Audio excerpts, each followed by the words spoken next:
ให้ลูกเราครอบครัวพอมีความจำเป็นในเดินมาพีจุดประสงค์ไปจากมาขอเชิญเจ้าขึ้นเมืองกรุงไทย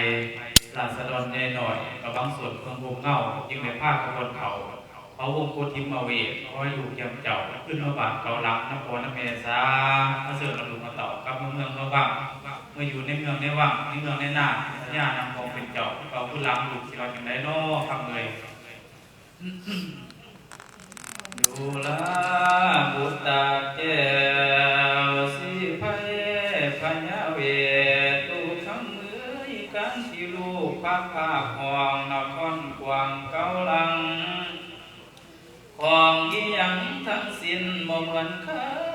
ลูกยังอยู่มีแต่ความโศกเศร้าคิดถึงเจ้าผู้จากนี้เวียกกระทำการสร้างนาสวนหัวและให้กระบรูลาบได้พอฝนนั้นบ่ค่อยดีถ้านิสู้เศร้าข้าบ่ไหลมาบนลังเหมือนลูกยังต้อมตุ่มเป็นเจ้าพ่อพญามาสร้างและมาป้องทำพุทธหารยังเอากิจการดังเดิมหักมีน้อยทุกวันนี้พอได้พาพ้นสร้างความเจริญมุกเก่าแต่ว่าสัพพังโลกพวกเขานำมาใกล้และเปลี่ยนเปลี่ยนอันว่ามารดาเจ้าพูดสดีก็เหมือนพ่อบ่ได้มีพญาติไข่มันหายกับภายนี้ด้วยเดชบารมีเจ้าจอมทำทรงเรื่องปัสสาวะทรงไฟฟ้าสบายเสียงนั้นทั่วแดนเข้ามือนี้พอได้จากแว่นแค่นั้นคงใหญ่ประสิใสพร้อมไผ่พ้นเสนาข้าแม่เมืองและสาวข้างลูกพ่อเอ๋ยพ่อทูสาเสียงสูญเสียหายวังความสับสอทั้งปวงความเป็นผิดทั้งปวงพ่อได้ขนลองน้ำทะเลกว้างบ่ยังพ่อแม่ยังอยู่บ่ได้จึงพ้องไผ่พุทธหารบัณฑิตาอาจารย์มาอ่อนโยมพระองค์เจ้าโชคดีมาถึงเท่าบุญพุทธเขากว้างใหญ่จึงแต่งขันดอกไม้เอาเทียนคำคาดไปอยู่ในหันผู้ละแสนมีทั้งขันมุ่งพร้อมมาละหอมดวงดอกเสนาสอกคิดคนเมาอ่อนใบลาธนาพากันโยนูขึ้นเพียงตายังว่าตำลูกคำ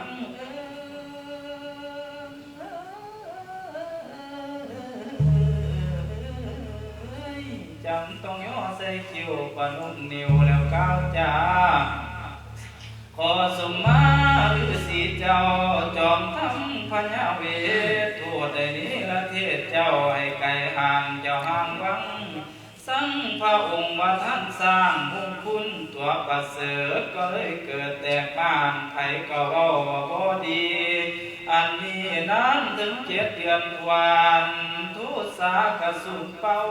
พอจินเต่าไทยหน่อยมันห้องแต่เดียวบนนะขอเอาสีถอนอย่าเป็นบาปเป็นกรรมบ่ได้เจตนาทำให้ลูกไล่ไก่บ้าน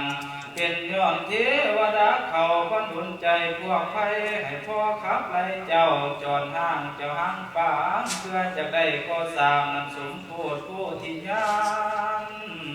บุญสมพานแต่ปางหลังแต่งแปลงจึงเป็นได้บัดนี้ก็สมพระไทยปองเทวดาปั่นกองทั่วประเทศไปทุกย่องบางส่วนพึงห่มเงาฝูงข้าขอเชิญเจ้าสีไพพญาเวทเทราเพศผนวดไปนั่นขึ้นเข้าสู่นครพ้นนิกรเศร้าเสือสีพีกะหวังเพิ่งลูกแล้วลูกจะถือโทษทอนฝูงคุณใบบาปนาไผบ่ฮู้ว่าเจ้าเป็นนักปราชญ์ที่สูงสากบัดนี้มองเห็นค่าว่าแม่นโพธิยันสร้างให้ลูกไว้ไปกว้างกับขึ้นของตุ่มไผ่ประเสริฐใสเขตแทนสิโยหาย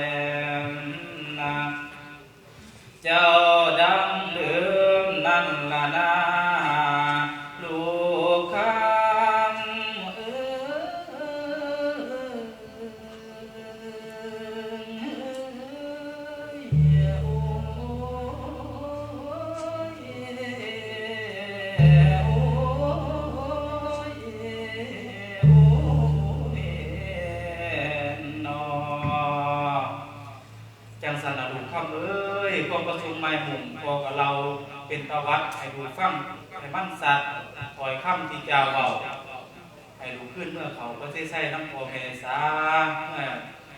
สู่เมืองประเทศไทยเขตพุ่นให้ห้ายหอนสุ่มเย็นเมื่อปกครองไฟฟ้าราษฎรน้ำพอน้ำเมษาหลายค่ำแพร่ก็ดีอีหลอนี่สิมาเสื้อไม่จังซั่นโอ้ยนอนบอกแต่ตุ่นจนครึ่งนึงแล้วดูหนักก็ต้องเข้าใจว่าก็ได้ความเกลียดความสร้างนะโอ้ยนะได้ข้าวแต่ก่อนนะวิตาลัยดีอะไรดีของพวกเราคิดกันจะสิบอกว่าเหยียบเส้นหน้าเหยียบเส้นตรงไปซ้ำครับเอ้ยได้พอกับแม่ว่าก็อ่อนคอย่อนี่คันดอกใหม่สมมากข้าระบาดอ่อนคอย่อต้องกินอันตะกี้แต่เก่าก็ให้ไล่ลงกิบลูกหนักในหน้าที่สาพอกับแม่ว่าพอกับแม่ก็ตอบแกแล้วพี่เทศนะครับเอ้ยเขียนที่คงอยู่ในจิตในใจแล้วอยู่เขียนว่าใจประสงค์ใจประสงค์อีกขาดการลงกวัดคงใจประสงค์อีกขาดการบังกวัดลงเน้นสู่ลูกว่าอยู่ลงอยู่ป่าอยู่เนี่ยเราพวกครับขึ้นเมื่อตั้งแต่ข้าวแต่เขียนกูมาเสือในรถรอดฐานเกียนแต่หมาใหม่ที่ต้นโกนโจ้ยพอโอ้ยอย่าบ้าครับเอ้ย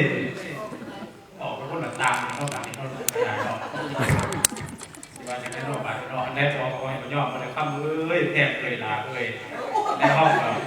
เป็นพอเป็นดูกันเคยความพุ่งเลื่อนหอความพุ่งความเยี่ยมเตียมแก้วมันก็สั้นกันแล้วเลี้ยวตาพ่อเราสิเป็นของคำเอ้ยก็ให้ขึ้นเมืองน้ำพ่อแม่สะดุแก้มเจ้าเมื่อถูกภายในก่อนซาบุญลูกบุญไฟป่าราษฎรมาหมากหมาไล่ตาไอ้วันนี้ความประสงค์จงใจอยากมาเชิญเอาลูกของเต่าขึ้นเมื่อหน้าพอตัดสินใจ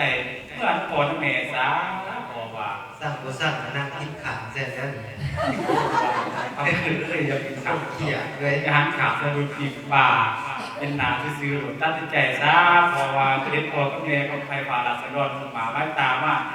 แห่งเรื่องกันมาถึงมาเชิญเมื่อว่างมากหรือสิว่าบริษัทแมนที่พอว่าเนาะครับฟังดูก่อนสักก่อนเรื่องก่อนเห็นตัด